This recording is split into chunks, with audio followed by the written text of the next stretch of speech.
Good morning students. समूह संपर्क विधियों के बारे में हम बात कर रहे थे। उसमें हमने पढ़ा था कि उसमें हम प्रदर्शन विधि पढ़ रहे थे।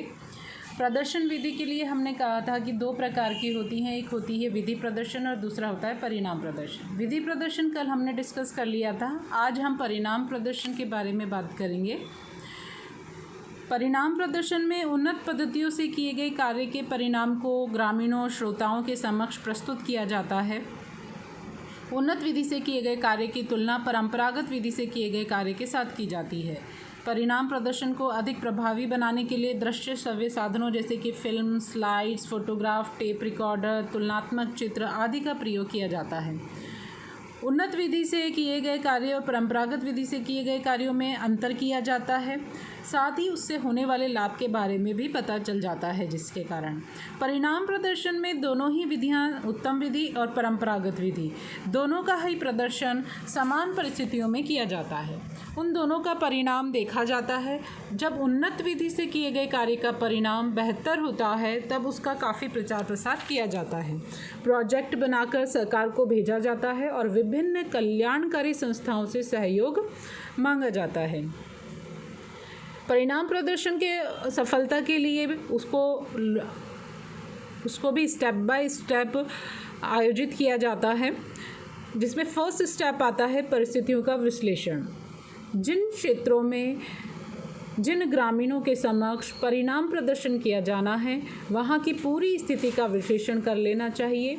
वहाँ के किसानों का खेती करने का तरीका क्या है, वे किस विधि से खेती करते हैं, कौन से उर्वरक, खाद, कीटनाशक और बीजों का आदि का प्रयोग करते हैं, सिंचाई के लिए कौन सी विधियां अपनाते हैं, कितनी बार सिंचाई करते हैं, निराई गुड़ाई कब और कैसे की जाती है आदि। इन सब बातों की सूक्ष्मता से अध्ययन कर लेना अत्यंत ही आवश्यक होता है। सेकेंड स्टेप में विशिष्ट उद्देश्यों का निर्धारण किया जाता है। स्थितियों के विश्लेषण के बाद विशिष्ट उद्देश्यों का निर्धारण करना आवश्यक होता है। प्रसार कार्यकर्ता जिन चीज़ों के बारे में बताना चाहता है वह परंपरागत विधि की तुलना में अधिक फायदेमंद होनी चाहिए ताकि लोग उस ओर आकर्षित हों। प्रदर्शन की योजना, उद्देश्य निर्धारण के पश्चात प्रदर्शन की योजना तैयार की जाती है। परिणाम प्रदर्शन की योजना अत्यंत ही सोच समझकर बनानी चाहिए। आवश्यकता पड़ने पर विषय विशेषज्ञों की राय और सहायता लेनी चाहिए जिससे कि परिणाम अच्छे रहें।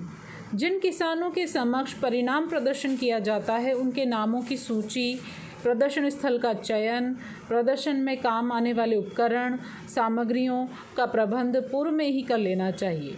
लोगों को परिणाम प्रदर्शन की सूचना 1-2 सप्ताह पहले ही दे देनी चाहिए जिससे कि वे समय पर उपस्थित हो सकें।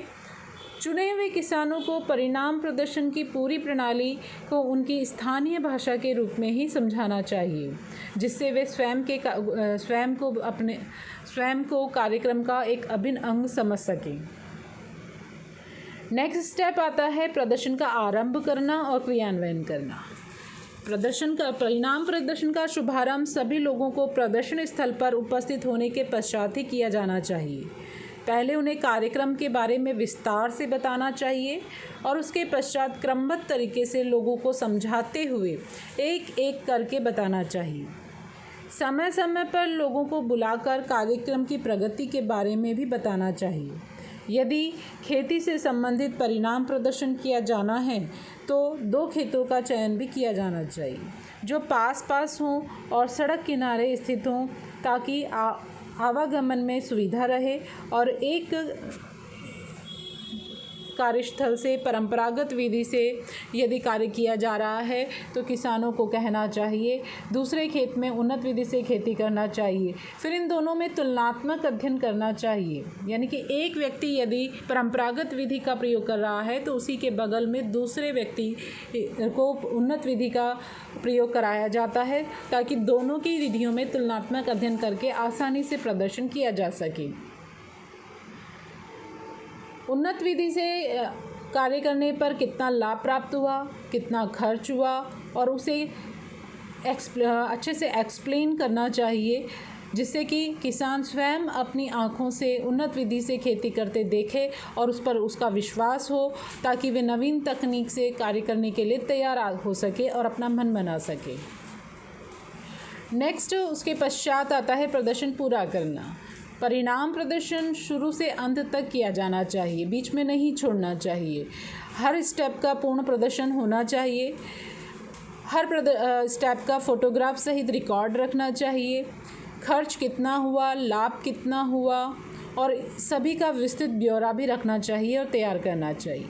फिर परिणाम को जनता के समक्ष प्रस्तुत करना चाहिए। जब प्रदर्शन के परिणाम अच्छे रहे हैं तब प्रचार प्रसार भी किया जाना चाहिए। प्रदर्शन के बाद की क्रियाएं जो होती हैं उसके अंतर्गत सबसे मुख्य कार्य आता है प्रदर्शन का प्रचार प्रसार करना। प्रचार प्रसार के लिए रेडियो, टीवी, न्यूज़पेपर, मैगज़ीन्स आदि का प्रयोग किया जाना चाहिए। जो किसान लाभान्वित हुए हैं उनके अनुभवों को भी लोगों को के साथ साझा करना चाहिए, क्योंकि लोग अपने लोगों पर अधिक विश्वास करते हैं और उनकी बातों पर ज़्यादा सुनते हैं। सबसे अंत में प्रदर्शन विधि का मूल्यांकन आता है। प्रदर्शन के बाद मूल्यांकन करना अत्यंत आवश्यक होता है। लोगों को के सुझावों को भी ध्यान में रखना चाहिए और मूल्यांकन करने से जो परिस्थितियां होती हैं वास्तविक वह हमारे सामने बहुत अच्छे से रिजल्ट के रूप में क्लियर हो जाती हैं।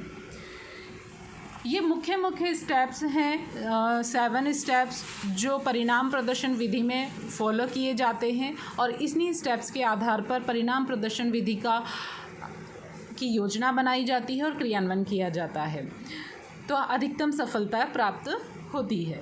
परिणाम प्रदर्शन करते समय हमें मुख्य रूप से किन बातों का ध्यान रखना चाहिए, उन छोटी छोटी बातों को ध्यान में रखकर हम परिणाम प्रदर्शन की योजना को अधिक सफल बना सकते हैं।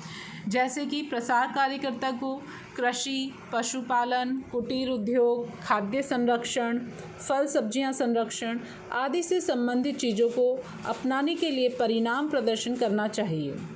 जैसे उन्नत विधि से खेती करके जो अनाज के उत्पादन को बढ़ाना, गाय भैंसों का कृत्रिम गर्भाधान करना, आधुनिक ढंग से मुर्गी पालन करना, धूम्र रहित चूल्हा, सौर ऊर्जा, गोबर गैस प्लांट आदि का प्रदर्शन करना चाहिए। ये बेसिक चीज़ें हैं जो गाँवों में ग्रामीणों के दैनिक जीवन में से संबंधित होती हैं, तो इनका परिणाम प्रदर्शन विधि के माध्यम से अच्छे से किया जाना चाहिए। इन्हीं को ज़्यादा प्राथमिकता देनी चाहिए। परिणाम प्रदर्शन की तैयारी बहुत ही सावधानी पूर्वक करनी चाहिए। जब प्रदर्शन के परिणाम अच्छे हों तभी उनका प्रदर्शन करना चाहिए, अन्यथा नहीं करना चाहिए। परिणाम प्रदर्शन को विस्तार से क्रमबद्ध तरीके से किसानों को समझाते हुए करना चाहिए। यदि दर्शक प्रश्न पूछे तो उन्हें उत्तर देना चाहिए। चिड़चिड़ापन और जलाना नहीं चाहिए। जहाँ तक हो सके एक ही विषय पर एक ही गांव में एक से ज़्यादा प्रदर्शन किए जाने चाहिए। जिन किसानों का चयन परिणाम प्रदर्शन के लिए किया गया है उन्हीं को बार बार नहीं चुनना चाहिए, दूसरे व्यक्तियों को भी मौका प्रदान करना चाहिए। कभी भी अपने मन से कई चीज़ों के बारे में नहीं बताना चाहिए, उन्हीं चीज़ों के बारे में बताना चाहिए जिसकी विश्वसनीयता प्रमाणित हो चुकी हो, जिन्हें लोग प्रयोग में लाते हों, जिस पर शोध हो चुका हो, साथ ही स्थानीय क्षेत्रों के लिए वे फ़ायदेमंद भी हों, उन्हीं पर ज़्यादा बल देना चाहिए। प्रदर्शन की संख्या न बढ़ाकर उनकी गुणवत्ता को बढ़ाना चाहिए। एक ही प्रदर्शन को बार बार उसी गांव में उसी किसान के खेत पर नहीं करना चाहिए, दूसरे किसान को भी लाभ उठाने का मौका देना चाहिए। प्रदर्शन स्थल का चयन करते समय ध्यान रखें कि वह सड़क किनारे हो ताकि आवागमन में सुविधा रहे।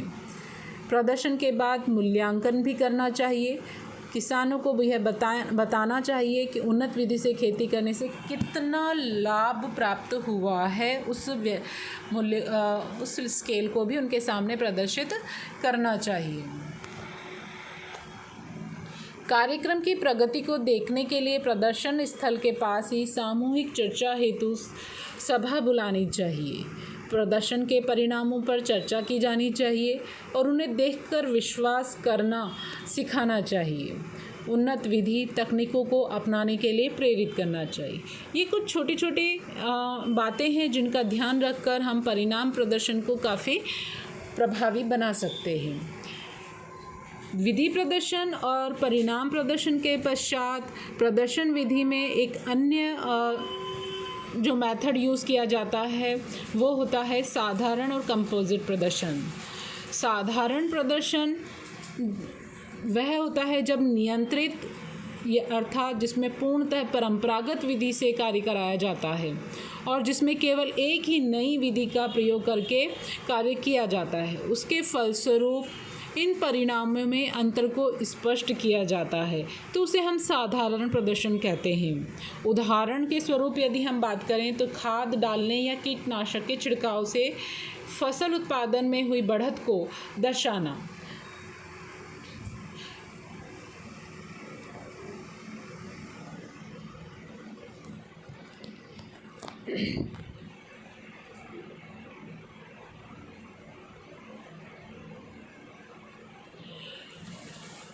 सेम टू सेम वह मेथड है जो हमने अभी लास्ट परिणाम प्रदर्शन में किया था। परिणाम प्रदर्शन में हमने कहा था कि दो किसानों का सलेक्शन किया जाता है जो नज़दीक जिनके खेत होते हैं।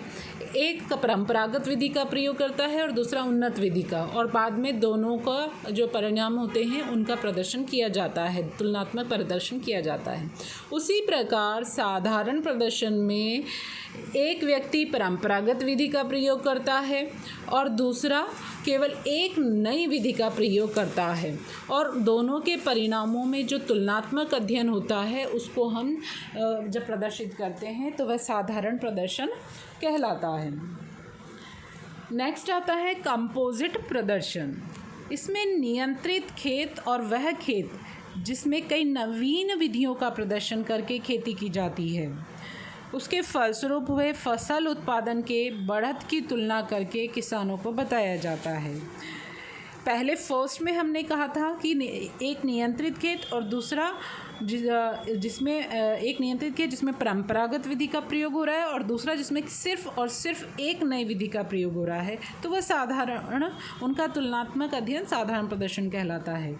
कंपोजिट में भी एक नियंत्रित खेत जहाँ पर परंपरागत विधि का प्रयोग किया जाता है, दूसरा जिसमें कई अनेक नवीन विधियों का प्रयोग करके उत्पादन किया जाता है और फिर दोनों के अंतर को तुलनात्मक रूप से प्रस्तुत किया जाता है, उसे हम कंपोजिट प्रदर्शन कहते हैं। एग्जाम्पल के तौर पर उन्नत बीजों का प्रयोग करना, खाद एवं उर्वरकों का प्रयोग करना, कीटनाशकों का प्रयोग करना, थ्रेशर से अनाज को अलग करना आदि विधियाँ नवीन परंपरागत भी यूज़ की जाती हैं और नवीन भी यूज़ की जाती हैं। इन सभी के फलस्वरूप जो तुलनात्मक अध्ययन करने के पश्चात परिणाम आते हैं उन्हें जनता के समक्ष बताया जाता है। अच्छे परिणामों के लिए कई उन्नत तकनीकों को एक साथ प्रयोग में लाया जाता है, जिससे पता चलता है किसानों को कि किस प्रकार उत्पादन में वृद्धि की जा सकती है।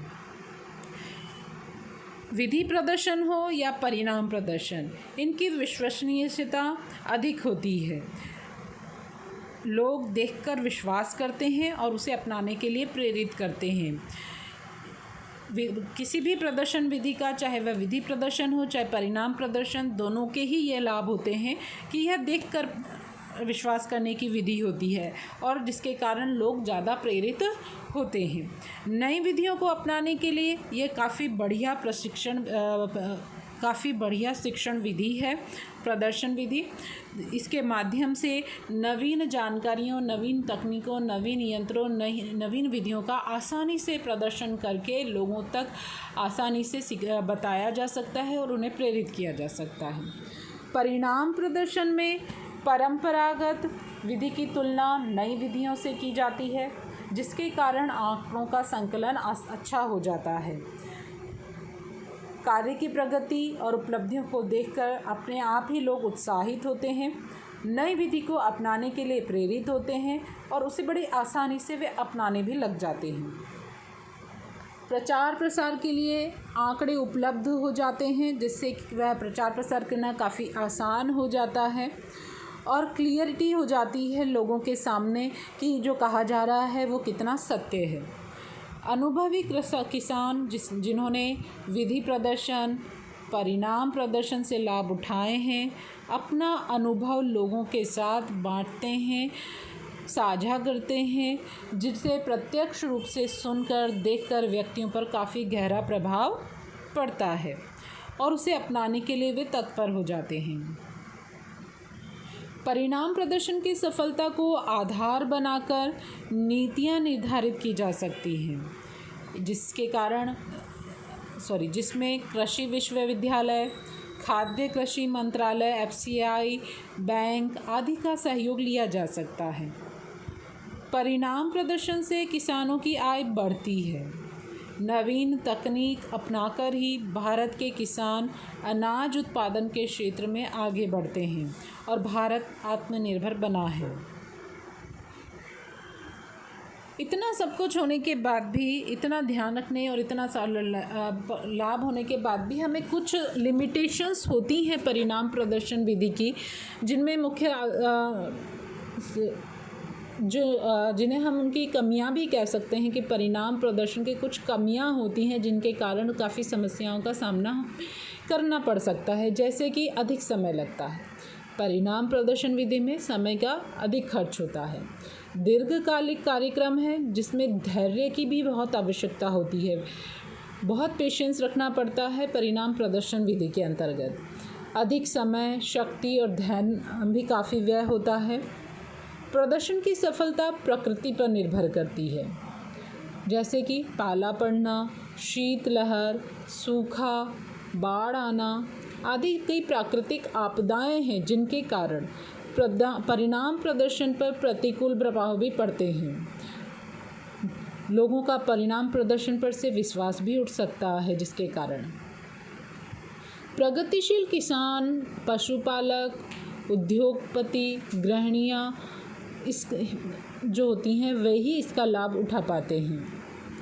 प्रदर्शन उन्हीं लोगों के लिए फ़ायदेमंद होता है जो कार्यक्रम की प्रगति और आंकड़ों को नोट कर सकता है, पढ़ सकता है।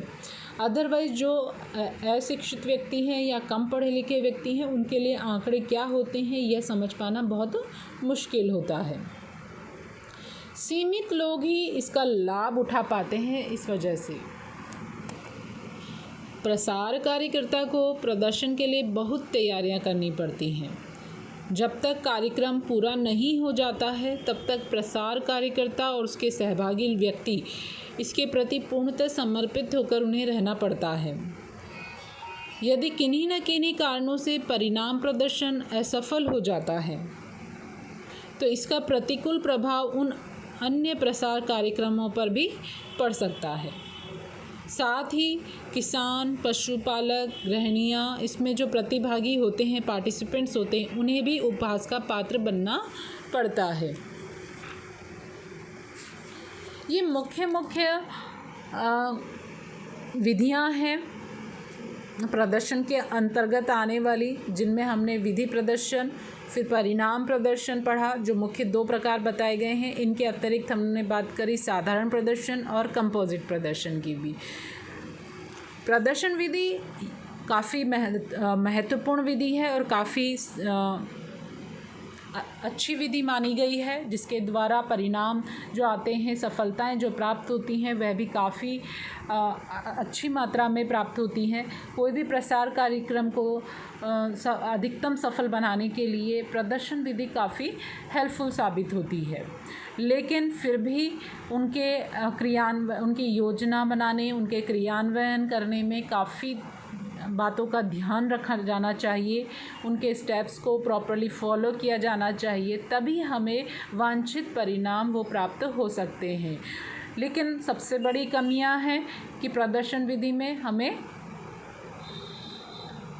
कई प्राकृतिक चीज़ों पर निर्भर रहना पड़ता है, जिसके कारण जो वांछित परिणाम है वो कई बार प्राप्त नहीं हो पाते हैं, अत्यधिक मेहनत और तैयारी के पश्चात भी। इसलिए कहीं न कहीं प्रदर्शन विधि जो है उसको फेल होने के या उसके कम परिणाम प्राप्त होने के, वांछित परिणामों में कमी आने की संभावना रहती है, लेकिन फिर भी काफ़ी पॉपुलर विधि मानी गई है प्रदर्शन विधि, और काफ़ी इजी विधि भी मानी गई है। प्रैक्टिकली यदि करके दिखाया जाता है तो व्यक्ति ज़्यादा समझते हैं, इसीलिए स्कूल, कॉलेजेस और बाहर के किसानों के उनके कार्यस्थलों पर ज़्यादातर इसका प्रयोग किया जाता है। नेक्स्ट हम समूह संपर्क विधियों के अंतर्गत प्रदर्शन विधि के बाद जो नेक्स्ट हम पढ़ेंगे वो है मीटिंग्स, सभी प्रकार की बैठकें और उसके अंतर्गत आने वाली विभिन्न विधियाँ। आज के लिए बस इतना ही। आगे नेक्स्ट क्लास में हम नई विधि को प्रारंभ करेंगे।